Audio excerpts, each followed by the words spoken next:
The 4 things you must do to break any addiction. Number 3, you must deal with deletion.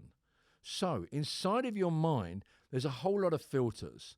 And a couple of those filters are what's called deletion and distortion. First, let me talk about distortion. Distortion, well, it says what it means. It distorts the actual reality of the event. So perhaps you've used, and a few days later, 2 days, 3 days, depending on when you use again or when you drink again, a week later, a month later, whatever it is, you've distorted that. Oh, it wasn't that bad. Oh, it's not as bad as I thought. That's one of the filters in your brain. The second one is deletion.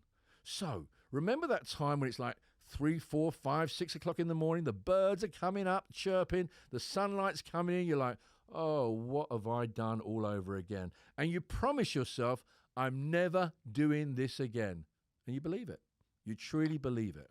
Now that memory is so strong, so profound, that in that moment of time, you wouldn't use again.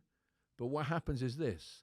That memory begins to delete. Maybe for the person who uses daily, it deletes rapidly. So the next day, they've forgotten all about the pain they were in. For people who might use every 2 or 3 days, it deletes much slower. For people who use once a week, it deletes even slower. For people who use once a month, it deletes even slower.